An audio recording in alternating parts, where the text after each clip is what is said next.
He titulado este mensaje Las dos bestias. Las dos bestias.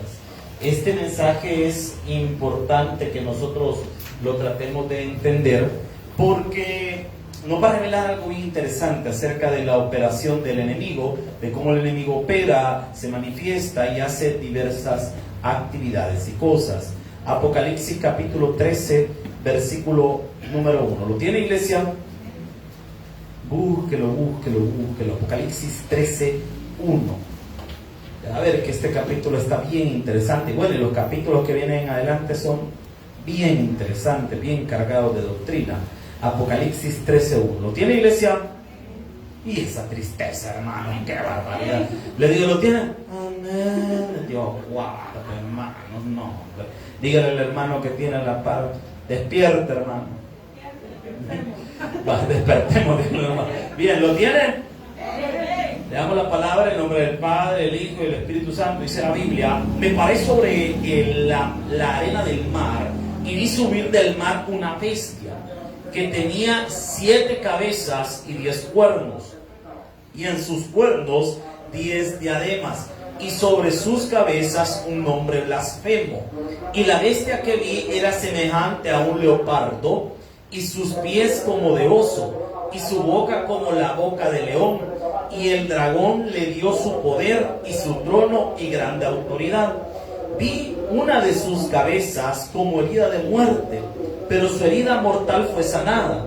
Y se maravilló toda la tierra en pos de la bestia. Y adoraron al dragón que había dado autoridad a la bestia. Y adoraron a la bestia, diciendo: ¿quién como la bestia? ¿Y quién podrá luchar contra ella? También se le dio boca que hablaba grandes cosas y blasfemias. Y se le dio autoridad para actuar 42 meses. Y abrió su boca en blasfemias contra Dios, para blasfemar de su nombre, de su tabernáculo y de los que moran en el cielo. Buen Dios y Padre que estás en los cielos, te agradecemos, Señor, por lo bueno que tú eres. Gracias por lo que tu palabra dice. Te pido, Señor, que nos ayudes a todos a identificar, conocer lo que tu palabra nos explica en esta tarde. Te pido que seas tú nuestro maestro y enséñanos, Señor. Necesitamos aprender de ti. En el nombre poderoso de Jesús, amén y amén. Puede tomar su asiento. Sé que está bien helado el día, hermanos, y sé que está bien fresco, ¿verdad? Lo sienten ustedes. Ya no te vamos a apagar el aire, hermano. Está bien helado. Bien, las dos bestias. Aquí hay que hacer un pequeño aclaración de cómo van las cosas. El libro de Apocalipsis es un libro no cronológico, es decir, no nos está dando un orden de los eventos. El énfasis del Apocalipsis es contarnos una historia, y esa historia es de los eventos del porvenir. No en sí querer enumerarnos este evento va después de este, porque no tiene un orden así, sino más bien contarnos todos los eventos que van a ocurrir en el Apocalipsis. Pero no todos los eventos del Apocalipsis están en Apocalipsis. Algunos de estos eventos los encontramos en el libro de Daniel, en Tesalonicenses y en otros libros más de la Biblia, incluyendo los evangelios. Por ejemplo, Mateo y Marcos también tienen contenido profético, y también los libros de los profetas mayores y los profetas menores. Ahora, habiendo aclarado esto, tenemos que irnos a nuestro panorama escatológico y identificar en qué etapa del libro de Apocalipsis nos encontramos. Amén, iglesia. Empezamos con el primero de los eventos escatológicos que apertura todo el libro de Apocalipsis. Este evento es el rapto de la iglesia. Ese es el evento inicial. Es lo que la iglesia está esperando hasta esta fecha y hasta esta hora. ¿Por qué nosotros sabemos que ahorita no estamos en el periodo apocalíptico? Porque, por ejemplo, debo aclarar, hay denominaciones que hablan que la iglesia va a pasar por la tribulación, y lo dicen de esa forma, pero están ignorando lo que la Biblia también nos revela, porque la Biblia nos muestra y nos dice que nosotros no somos hijos de ira. ¿Qué significa eso? Que usted y yo hemos sido lavados, limpiados por la sangre del Cordero, y ya la ira de Dios no está sobre nosotros, porque la ira de Dios está sobre los hijos de desobediencia. ¿Y quiénes son los hijos de desobediencia? Todas las personas que no han recibido a Cristo como Señor y Salvador personal. Amén. Entonces, el rapto de la iglesia va a ocurrir en cualquier momento. Nosotros no lo sabemos. El rapto de la iglesia es inminente. Ojo la palabra que utilicé, inminente. No necesariamente inmediato. Inminente es que en cualquier momento puede pasar. Pero inmediato le estoy diciendo que eso va a ser ahorita, mañana, pasado, con fecha específica. No, el rapto de la iglesia es inminente. Puede pasar en cualquier momento. No lo sabemos. Dice la Biblia que para ese día solo el Señor en su sola potestad sabe. De ahí, nada, hermano. Ahora, aquí viene el otro detalle. El evento que apertura es el rapto de la iglesia. El Señor viene a traer a su iglesia. La pregunta que todo el mundo se hace: ¿y cuál iglesia es la verdadera? La que tiene a Jesús, hermano. La que tiene a Jesús. Si una iglesia, es que nosotros pensamos que Jesús va a venir por el rótulo de la iglesia o el nombre que tiene la iglesia. Jesús no va a venir por rótulos, hermano. Jesús va a venir por lo que lo tienen a Él en el corazón. ¿Me está siguiendo tú ahorita? Entonces, el rapto de la iglesia. De ahí cortamos los eventos en dos. Los eventos en el cielo y los eventos en la tierra. En el cielo ocurren dos eventos: el bemá de Cristo o el tribunal, donde todos los creyentes vamos a recibir la recompensa por las cosas que hemos hecho en vida por Dios. Esto es importante que usted y yo lo tengamos claro en nuestra mente. Todo lo que nosotros estamos haciendo en la iglesia, trabajándole al Señor, ganando almas, sirviendo, todo eso el Señor nos lo va a recompensar allá en los cielos y nos va a dar coronas.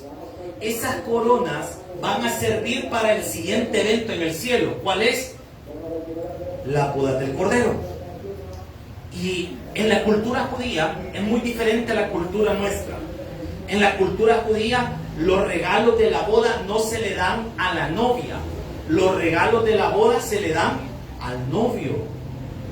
Porque en nuestra cultura los regalos siempre van enfocados. Dicen, ay, es un regalo para los dos. Fíjese que cuando uno se casa, la mayoría de regalos tienen que ver con la esposa. Y los que más traen regalos son la familia de la esposa, fíjense. En todas las bodas pasa lo mismo. A veces allá de repente un cuchillo aparece de un tío, ¿verdad? Del esposo. Pero de ahí de la novia, que le traen un volado, que le regalan un viaje, que le regalan no sé qué a la novia, ¿verdad?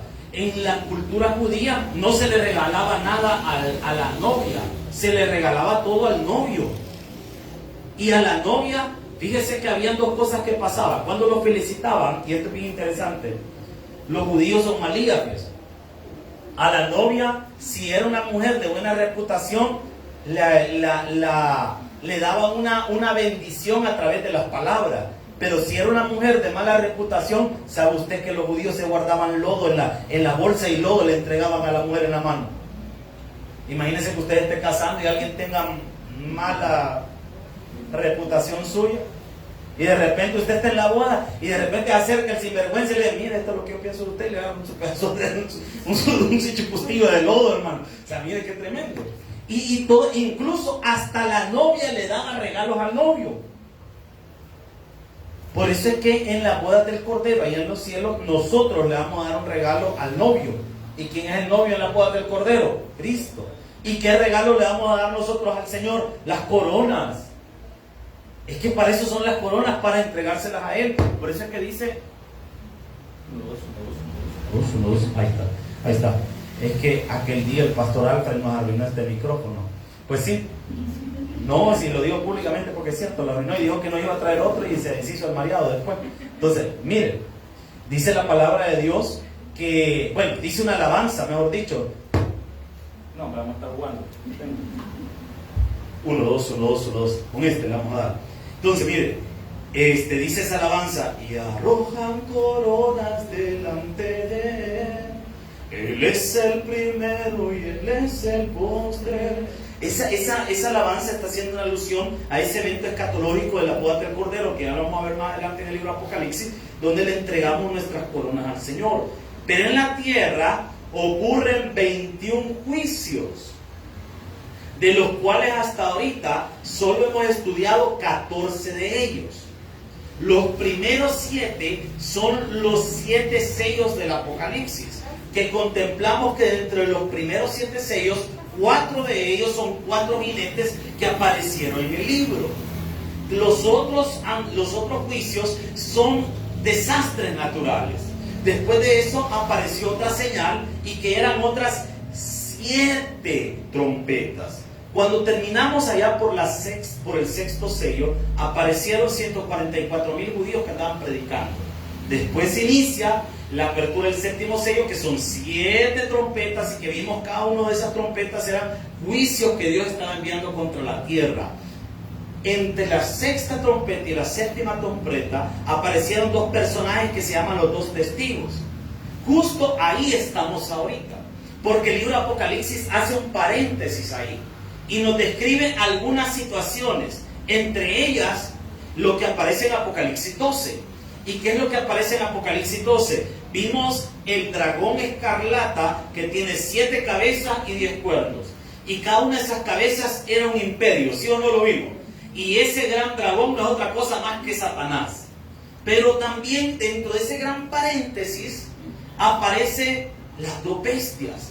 ¿Y quiénes son estas 2 bestias? Otros 2 personajes que tienen que ver con el enemigo. ¿Y cuáles son esos 2 personajes?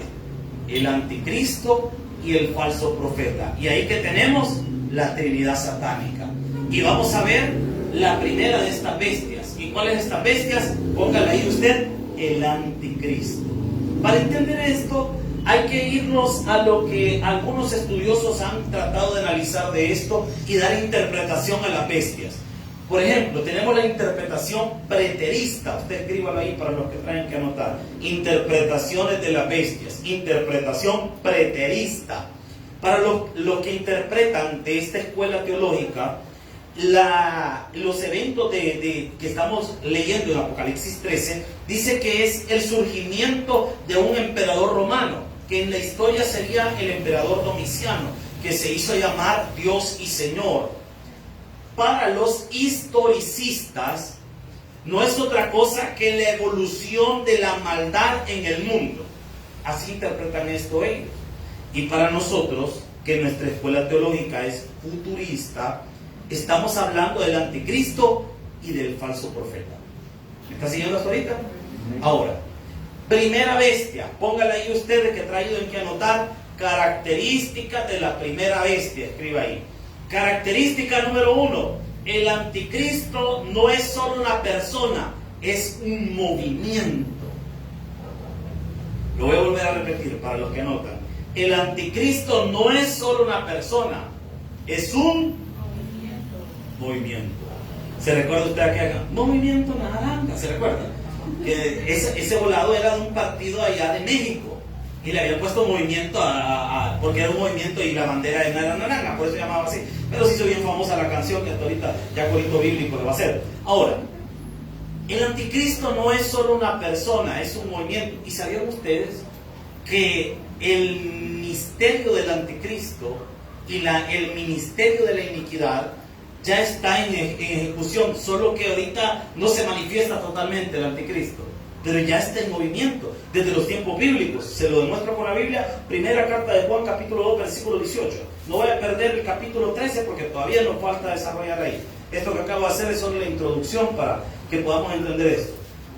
Primera carta de Juan, no el Evangelio, primera carta de Juan, casi al final de la Biblia, llegando casi a Apocalipsis. Primera carta de Juan, capítulo 2, versículo número 18. ¿Lo tienen? Anótelo ahí, por favor. Espero que haya traído en que anotar, porque todo esto no creo que nos queden todo este montón de citas que vamos a ver ahora, hermano. Y vean lo que dice la palabra del Señor. Hijitos, ya es el último tiempo. El Evangelio de Juan, la primera, segunda, tercera carta de Juan, fueron escritas entre el año 90 y el año 95 después de Cristo. O sea que fue escrito hace un montón de tiempo, ¿sí o no? ¿Y qué dice Juan en esa carta? ¿Cómo dice ahí lo que acabamos de leer? Que ya estamos en el último tiempo. Pero si Juan escribió en el 95, antes de Cristo, y estamos en el 2022. O sea que han pasado un montón de años desde que Juan escribió esto. Es que el fin del tiempo o el fin del siglo ya empezó desde hace bastante. ¿Cuándo inició el presente siglo o el fin del tiempo o los tiempos finales? ¿Cuándo comenzaron? Desde que Cristo murió en la cruz del Calvario y resucitó. Cuando Cristo resucita, se apertura el presente siglo, lo que también se conoce teológicamente como el fin de los tiempos.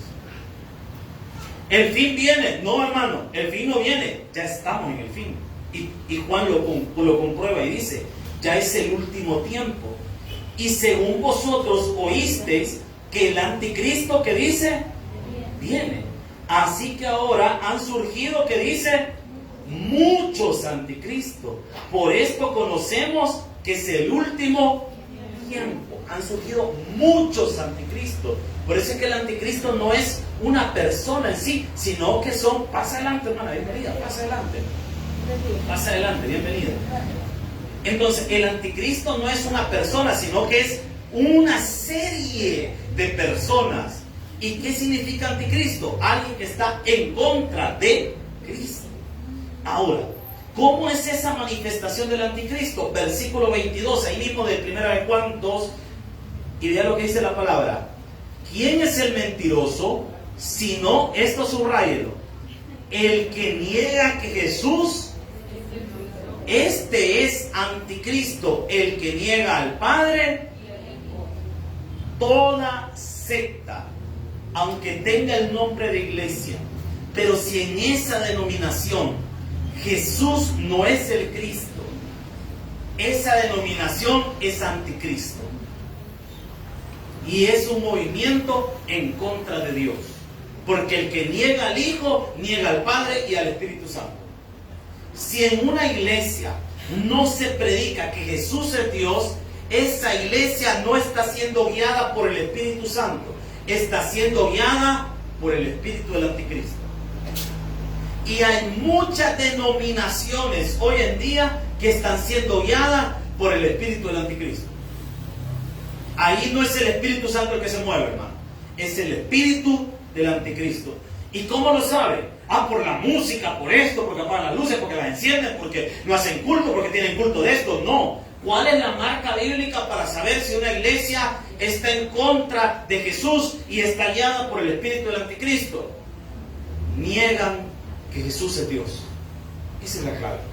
Vean, acompáñenme. Siempre ahí en 1 Juan, capítulo 4, versículos 2 al 3. 1 Juan, capítulo 4, versículos del 2 al 3. Estamos hablando del anticristo ahorita.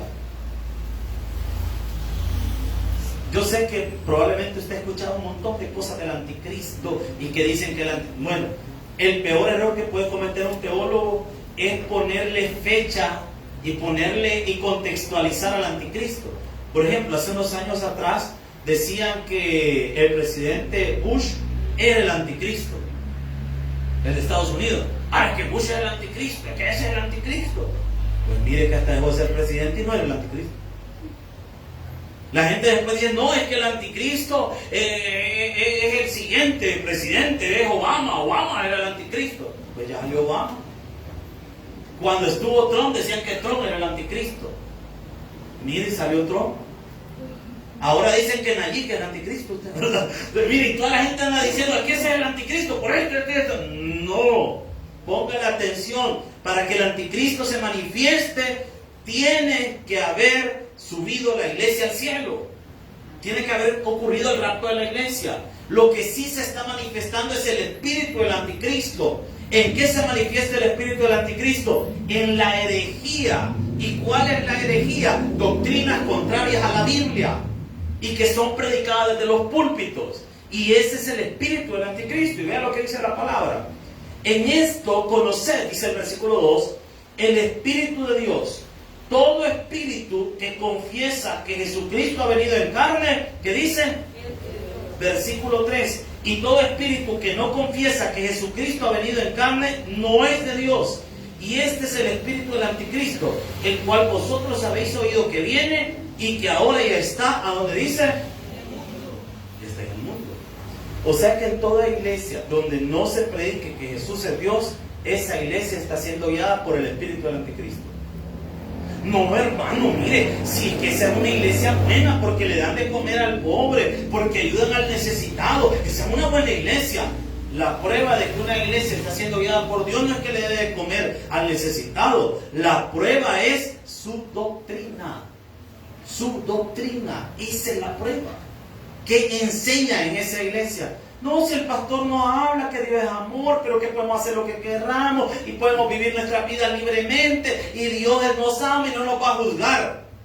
No es así, hermano. Dice la Biblia, todo lo que el hombre sembrar, eso va a cosechar, hermano. Si usted puede hacer lo que usted quiera en esta vida, pero que le va a pasar la factura al Señor, se la van a pasar. Y eso es así. Según de Tesalonicenses 2:7. La pregunta sería, si el espíritu del anticristo ya está en operación, ¿por qué no se manifiesta el anticristo ahorita? ¿Por qué no aparece? Ahora lo vamos a ver. Segunda Tesalonicenses, segunda carta a los Tesalonicenses, capítulo 2, versículo 7. Segunda carta a los Tesalonicenses, capítulo 2, versículo 7. ¿Lo tienen? Vean lo que dice la Escritura. Porque ya está en acción el misterio de la iniquidad. Ese es el espíritu del anticristo.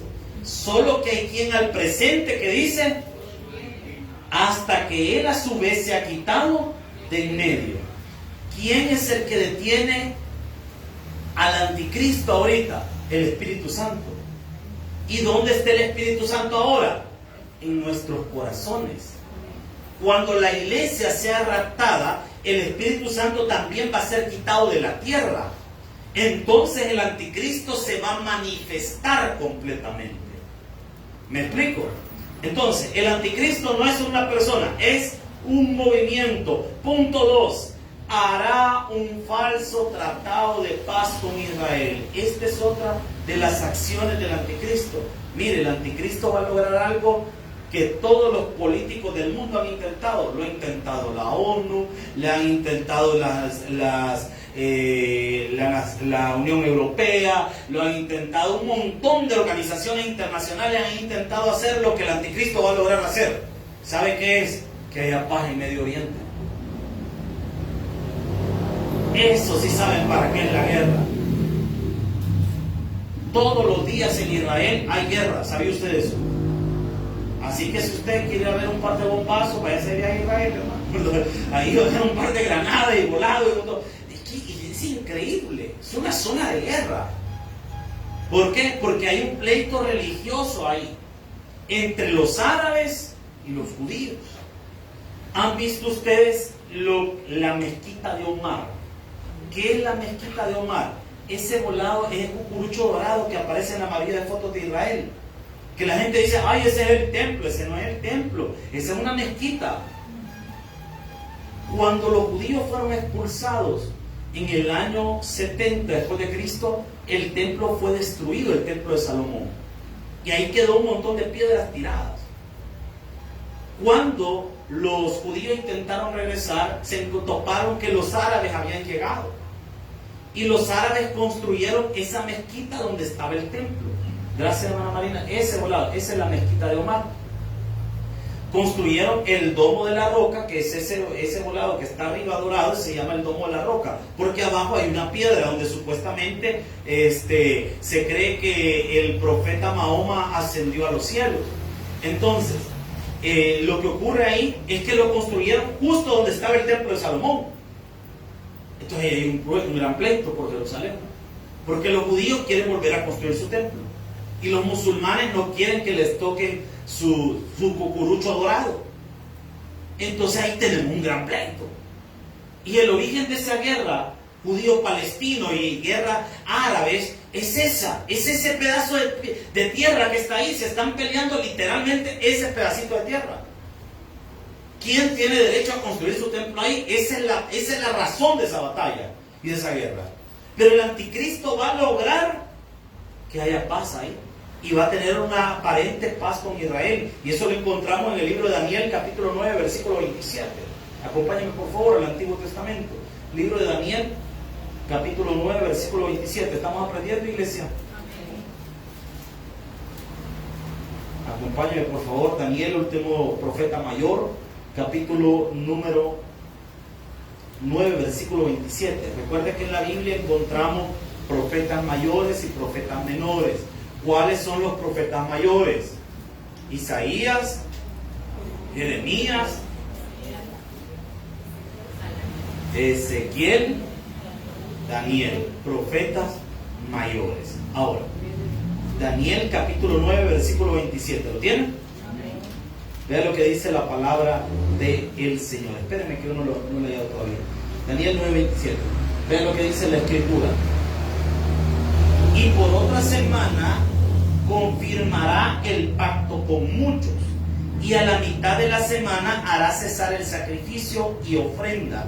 Después, con muchedumbre de las abominaciones vendrá el desolador, hasta que venga la consumación y lo que está determinado se derrame sobre el desolador.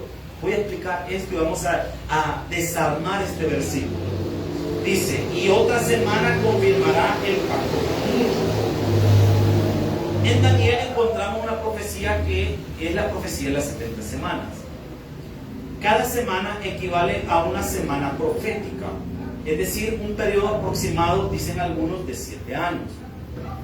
A la mitad de esa semana, es decir, en los 3 años y medio, dice la palabra, y por otra semana confirmará un pacto. Va a firmar un pacto, que va a durar 7 años. Porque dice, y por otra semana confirmará el pacto. Es decir, el pacto que va a hacer el anticristo con la nación de Israel va a ser para 7 años. Pero aquí hay un detalle. A la mitad de la semana, si una semana dura, una semana profética dura 7 años, ¿cuánto es la mitad de la semana profética? 3 años y medio. Excelente. Ustedes van a sacar 10 en el examen, ya van a ver. A la mitad de la semana hará cesar el sacrificio. ¿Qué denotamos de estas palabras? El anticristo va a ayudar a Israel para que puedan construir su templo. Y lo que vemos en el panorama profético es que Israel va a volver a todos los rituales que aparecen en el libro de Éxodo, en el libro de Levítico, Números y Deuteronomio. Van a volver a ofrecer sacrificios en el templo, es decir, la quema de los holocaustos, la entrega de los carneros, corderos y todo el montón de volados que sacrificaban, los van a volver a quemar. Pero a la mitad de esa semana, es decir, en los primeros 3 años y medio, el anticristo va a mandar que ya no se hagan más sacrificios. Y vean lo que dice la palabra. Y ofrendas, después con la muchedumbre de las abominaciones vendrá el desolador. ¿Cuáles son esas muchedumbre de abominaciones que aparecen en el libro de Daniel? Es que el anticristo se va a sentar en el trono, en el lugar santísimo, y va a pedir que ahora las ofrendas sean para él y que la gente lo adore. Entonces eso es exactamente lo que va a pasar. Tercer punto, el anticristo recibirá la autoridad de Satanás. Vea conmigo, volvamos a Apocalipsis capítulo 13, versículos del 1 al 2. Apocalipsis 13, versículos del 1 al 2. Vea cómo la Biblia nos detalla. Se recuerda que en nuestro estudio bíblico anterior dijimos que la primera frase o las primeras palabras del capítulo 13 no pertenecen al capítulo 13. ¿Se recuerda de eso? Donde dice, me paré sobre la arena del mar. Que dijimos que ahí estaba mal traducido. Que la verdadera traducción es se paró sobre la arena del mar. ¿Quién? El dragón. El dragón. ¿Cuál dragón? El del capítulo 12. ¿Y cuál es ese dragón? Satanás. Ahora, vea lo que dice. Y vi subir del mar una bestia. ¿Qué representa el mar? Las naciones. Eso representa el mar. ¿Qué representa el mar? Las naciones. O sea que vio de las naciones salir a la bestia, que tenía 7 cabezas y 10 cuernos. Y en sus cuernos, ¿qué dicen? 10 diademas. ¿Qué bestia antiguamente habíamos visto que tenía estas características? El dragón, ¿sí o no? Si usted pone atención, vamos a dar una lectura rápida al versículo 1 y al versículo 2, y le voy a explicar algo que está ahí, que si no lo leemos así no lo vamos a entender bien. Vean lo que dice. Me paré sobre la arena del mar y vi subir del mar una bestia que tenía 7 cabezas y 10 cuernos, y en sus cuernos 10 diademas, y sobre sus cabezas un nombre blasfemo. Y la bestia que vi, pongan atención a esto, era semejante a un leopardo, y sus pies como de oso, y su boca como la boca de león, y el dragón le dio su poder, y su trono, y grande autoridad. Se recuerda que hablábamos que la bestia que aparece, o el dragón mejor dicho, para no confundirnos, el dragón que aparece en Apocalipsis 12 tiene 7 cabezas. Y dijimos que esas cabezas eran imperios mundiales. ¿Se recuerda de eso? Se recuerda que vimos que el primer imperio mundial era el imperio egipcio. El segundo imperio mundial dijimos que era el imperio asirio. El tercer imperio mundial, ¿cuál era? El de Babilonia. ¿Y qué animal en el libro de Daniel representa a Babilonia? Ya me lo escuché. El león.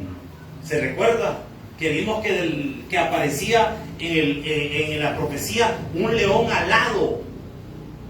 ¿Sí? ¿Se recuerda? Vale.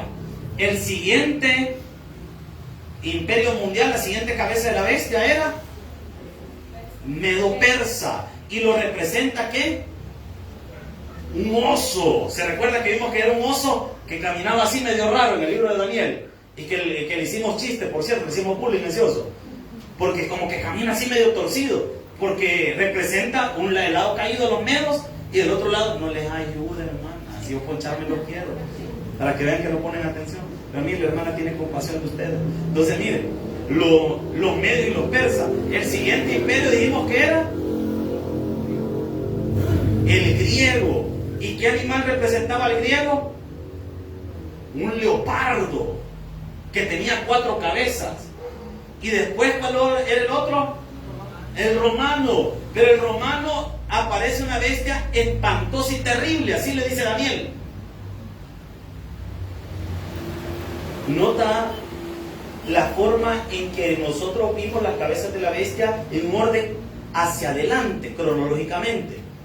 Me voy a centrar, vamos a dejar a Egipto y a Siria a un lado y centrémonos Babilonia, Persia, Grecia, Roma, ¿verdad que en ese orden? Pero si usted ve, en el capítulo 13 aparecen al revés. Nosotros lo vimos, Babilonia, Persia, Grecia, Roma. Vuelvo y repito, Babilonia, Persia, Grecia y Roma. Pero ¿cómo aparece en el libro de Apocalipsis? Roma, ajá, síganmela. Grecia, ajá, Persia y Babilonia. Se lo demuestro. Vea, ponga atención. De nuevo leámoslo ahora con esto. Me paré sobre el mar y vi subir del mar una bestia que tenía 7 cabezas y 10 cuernos. Esta es Roma, ¿verdad? Propiamente la cuna del demonio, Satanás. Y en sus cuernos 10 diademas, eso es autoridad, y sobre sus cabezas un nombre blasfemo. 2. Y la bestia que viera semejante, va. El 1, Roma, ¿sí o no? El 2 aparece ¿quién? El leopardo. Y leopardo es ¿quién? Grecia, el imperio griego. Y vi que era semejante a un leopardo. Y sus pies como de ¿qué dice? ¿Quién es el oso? Los persas. Y su boca como boca de ¿qué? ¿Y quién era el león? Babilonia. ¿Se da cuenta que están al revés? ¿Qué está representando esto? Que el anticristo, su autoridad y su poder viene directamente de Satanás, porque el que controló todos estos imperios mundiales era el diablo. Y lo que está diciendo es que el imperio del anticristo va a tener la autoridad y ciertas características que tuvieron algunos de estos imperios. Por ejemplo, el imperio romano, que aparece ahí en el versículo 1, como la bestia espantosa y terrible, el imperio romano, su capacidad y su fuerza era militar. El imperio romano es famoso por su organización militar. Ningún imperio tuvo un orden militar tan fuerte como el imperio romano, y una influencia tan grande que llega hasta nuestros días. El leopardo, que aparece en el versículo 2, es la característica del imperio griego. ¿Y en qué se caracterizó el imperio griego? Que en alrededor de 13 años Alejandro Magno conquistó todo el mundo. Eso fue rápido. 13 años para que alguien conquistara el mundo fue rápido. A Roma le costó siglos conquistar toda Europa y todo lo que llegó a tener Roma. Pero Alejandro Magno lo conquistó en 13 años. Y hacíamos la broma. Aquellos que tenemos entre 30 y 40 años, ¿cuánto andamos en el rango de edad? 30, 40. Porque de los 40 para allá no les pregunto, porque ahí ya no hay cuenta, hermano. Entonces, entre los 30 y los 40, imagínense que en ese rango de edad Alejandro Magno ya había conquistado el mundo. Y uno ni siquiera bajar una libra de peso puede. Imagínense, ¿verdad? Que es tremendo, ¿verdad? Para que entiendan las dimensiones de lo que estoy hablando. Entonces, Alejandro Magno fue rápido. Entonces, la característica del imperio griego es la rapidez, la cultura y el arte, que hasta nuestra fecha, bueno, y no es cierto que en bachillerato uno lee las tragedias griegas. ¿Y qué más tragedia que la vida de uno usted? Y están estudiando tragedia griega y un montón de volados. Y después dicen, y sus pies como de oso. Eso tiene que ver con el imperio persa. ¿Y qué características tiene el imperio persa? Que fue un imperio enorme, grande. Y después dice, y su boca como la de león. Y la boca de león representa Babilonia. ¿Y cuáles son las características más fuertes de Babilonia? Sorpréndase. La característica más fuerte de Babilonia no fueron los ríos colgantes y todo eso, sino que fue la abundancia de la hechicería y de las artes místicas. ¿No se recuerda que Nabucodonosor tenía hechiceros en su corte? Porque cuando tuvo el sueño, ¿a quién mandó llamar? A los adivinos y a los hechiceros. El imperio del anticristo va a ser, pero reconocido totalmente por los poderes místicos y de hechicería que van a estar presentes en ese imperio. Y no nos vayamos lejos. Fíjese que el Satanás está trabajando la mente de todos nosotros y de todo el mundo, preparando a las personas para cuando se manifieste el imperio del anticristo. Porque en ese imperio del anticristo los brujos no se van a andar ocultando como ahora, hermano. Porque ahora los brujos se ocultan y se llaman hermanos. Ve a su vecino. El que planta brujo. Entonces, mira, se hacen llamar hermanos. Y allá escondidos están. En el tiempo del anticristo, usted va a ver un brujo levitando de repente en la calle.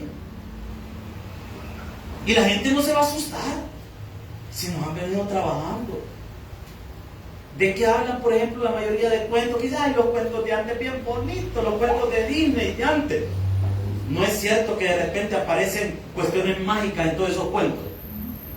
¿Cuál es la que tenía la hada madrina? ¿Cómo se llamaba? Cenicienta es la de la hada madrina. Sí, esa es. No me acuerdo. Yo no me acuerdo. La señora que cantaba, hombre, que cantaba como una subasta, ¿cómo se llama? Sí, de la hada madrina, es verdad. Chico mula, ¿se recuerda ahora? Entonces, mire, imagínese, solo póngase en la mente lo siguiente: ¿cómo le están trabajando desde hace tiempo la mente a las personas? En lugar de pedirle a Dios, ¿a quién le están diciendo que le pida? A la hada madrina. Y eso ahí queda en el subconsciente. En las artes místicas, ¿de qué hablan la mayoría de caricaturas? De cuestiones místicas, de un montón de volado y de hechizo y de esto y de un montón de cosas. ¿Qué le están trabajando en la mente a la gente? Que en un futuro vean un brujo y tengan la idea de que hay brujos buenos. ¿Cuántos vieron las películas de Harry Potter? Chido, pero no me haga el espiritual. No, yo nunca he visto cosa satánica. Entonces, mire, ¿qué se ve ahí? Que hay brujos buenos, buena onda, como Harry, y hay brujos malos que no se les puede mencionar el nombre, ¿verdad? Pero mire, y está esa tendencia entre el brujo bueno y el brujo malo. Yo hace poco con mi amigo que nos llegan las películas de Marvel, fuimos a ver Doctor Strange, The Multiverse of Madness. No, hombre, buenísimo. A lo que voy es esto. ¿Qué se trabaja? ¿Qué le están enseñando ahí a la gente? Que hay brujos buenos y hay brujas malas. Y de eso trata la película. Y le están enseñando esa dualidad y se le están metiendo en la mente a la gente. Porque en un futuro, el gobierno del anticristo va a estar marcado por los poderes esotéricos y la hechicería. En ciertas universidades de Estados Unidos, allá a principios de los 2000, se legalizó el culto satánico. Se creó la primera iglesia satánica en Estados Unidos, fundada por el señor Anton LaVey, que ya está muerto y probablemente ya esté quemando en el chimbolero. Y se formó legalmente. Siempre habían habido cultos oscuros en Estados Unidos, pero después se hizo oficial y legal. Y después de eso se creó la Asociación de Hechiceros de Estados Unidos, que no me equivoco se llama Wicca. No Wicca, el que le da a los gatos, no, Wicca. ¿Y qué es eso? Es una asociación legal de brujos en Estados Unidos. ¿Qué le estoy diciendo con esto? El mundo va caminando hacia el gobierno del anticristo, y donde los poderes esotéricos van a ser parte del día a día. Y de repente eso va a ser de lo más normal del mundo, y la gente lo va a ver como lo más normal del mundo. Cada generación lo va a ver más común y más cerca, y lo van a aceptar más. Cada generación ha ido aumentando. Se han ido yendo más por ese camino. Ahora, vea que más, antes de meterle más miedo, hermano, ¿verdad? De que los vean todos bien asustados. Vea lo que dice la palabra. Estamos en el versículo 2, ¿verdad? Y dice, y el dragón, ¿quién era el dragón? Satanás. Le dio su poder y su trono, ¿y qué dice? Y grande autoridad. O sea que el anticristo va a ser respaldado totalmente por el diablo mismo. Y los poderes que están guiando al anticristo son los poderes del satanudo. También vemos otra cosa. Tendrá muchísima autoridad. Apocalipsis 6.2, acompáñame. Apocalipsis 6.2. Retrocedamos un poco para agarrarle sabor a esto. Apocalipsis 6.2. Qué lástima que el tiempo está terminando, qué rápido. Apocalipsis 6.2. Vea lo que dice la palabra. Y miré, y he aquí un caballo blanco, y el que lo montaba tenía un arco, y le fue dada una corona, y salió, como dice, venciendo y para vencer. Al anticristo nadie le va a poder hacer frente. Nadie le va a poder hacer frente. Y fíjese que su forma de gobierno va a ser diferente, por lo que no va a ser por fuerza militar. Porque si usted pone atención, dice que tiene un arco, dice ahí. ¿Pero qué le hace falta al arco? Flechas. ¿Y de qué sirve un arco sin flecha? Para nada. Mucho que lo aviente ahí, quizás especie y le pegue en la frente a alguien, ¿verdad? No sirve para nada. Haciendo énfasis que el anticristo no va a ser un guerrero, no va a ser un militar. ¿Sabe qué va a ser él? Bueno para esto. Bueno para esto. Hay algunos que así han logrado casarse, hermano. Bueno. Que de repente ni sintió usted cuando le estaba diciendo, sí, vamos, no está bueno. Ni sintió la señora cuando la llevaba a usted. Y cuando firmó el acta de matrimonio, yo dormido estaba. De repente cuando apareció, ya estaba en la casa y estaban casados. ¿Y qué pasó aquí? Mírame la seña. Bueno, un buen don de labia. Entonces, mire, siguiente característica. Hablará cosas blasfemas y tendrá un nombre blasfemo. Esto es importante que nosotros lo entendamos, porque en el primer siglo los emperadores romanos tenían nombres blasfemos. ¿Qué es un nombre blasfemo? Un nombre que se atribuye características de Dios. Por ejemplo, el emperador Domiciano, la palabra Domiciano significa Señor nuestro. Eso significa Domiciano, Señor nuestro. ¿Y quién es el Señor nuestro? Dios, no un hombre, ¿sí o no? Entonces, mire, los emperadores romanos, por ejemplo, utilizaban el título Paternoster, que quiere decir Padre nuestro, y Padre es solo Dios, hermano. Y los emperadores romanos se adjudicaban a sí mismos, se llamaban Soter, en griego, perdón. ¿Y qué es Soter? Salvación, y la salvación solo viene de Cristo, hermano. Entonces, esos nombres blasfemos tienen que ver con características que se pone una persona que se adjudica características que solo le pertenecen a Dios. Y acompáñenme por favor a Apocalipsis capítulo 13, versículos 5 y 6. No se preocupe si no alcanzamos a terminar, porque no vamos a alcanzar a terminar. La otra semana seguimos. Recuerden que es estudio bíblico. Vea lo que dice la palabra, 13, 5 y 6. Acompáñenme. También se le dio boca que hablaba, que dice... Mire, hay una gran diferencia entre hablar grandes cosas y hacer grandes cosas. Hay gente que es buena para hablar grandes cosas. El anticristo va a hablar grandes cosas, pero eso no quiere decir que las va a hacer. Así que las va a hablar grandes cosas. Y se le dio autoridad para actuar, ¿cuándo dice? 42 meses, 3 años y medio.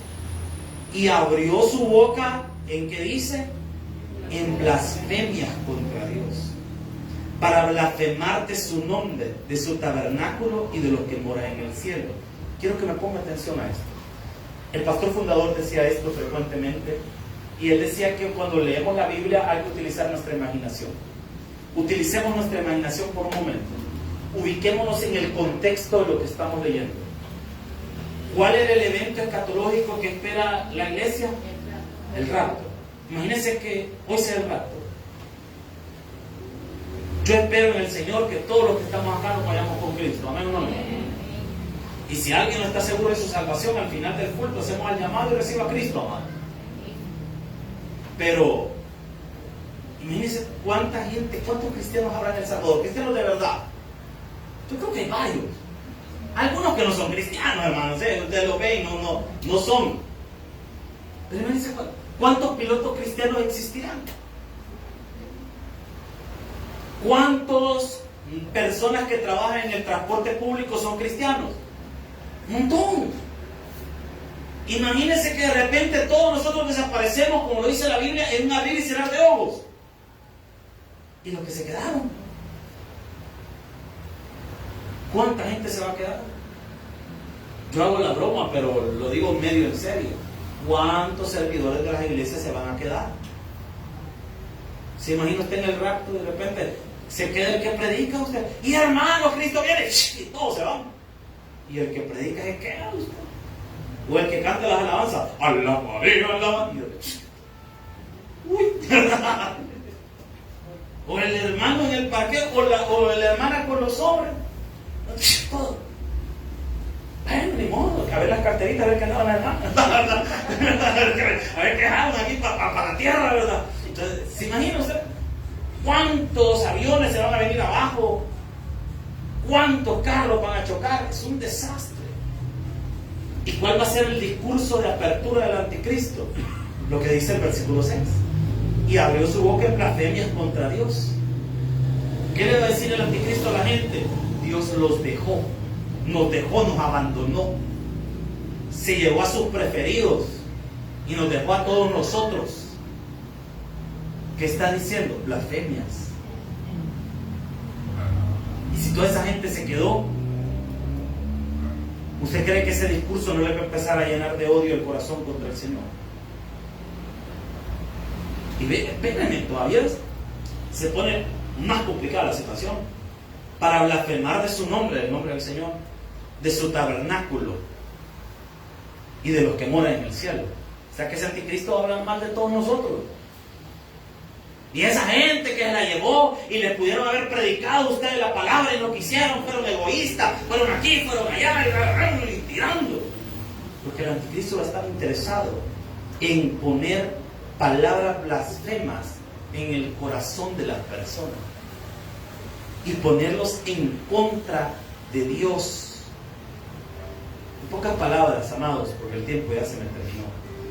Hemos visto hasta ahorita 5 características del anticristo. 5.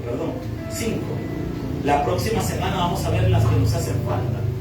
Y vamos a alcanzar a ver, primero Dios, acerca de ese personaje llamado el falso profeta, que no va a ser otra cosa más que un hombre que va a unir todas las religiones en el mundo y va a construir una sola religión universal. Solo que esa religión universal no va a adorar a Dios, sino que va a adorar al dragón y a la bestia. Así que espero en el nombre del Señor que sigamos aprendiendo más del Señor. Un fuerte aplauso a nuestro Dios. Vamos a orar. Buen Dios y Padre que estás en los cielos, te agradecemos, Señor, por esta oportunidad que nos has dado de poder aprender de tu palabra. Gracias, Señor, porque tu palabra es santa, es buena. Seguimos orando.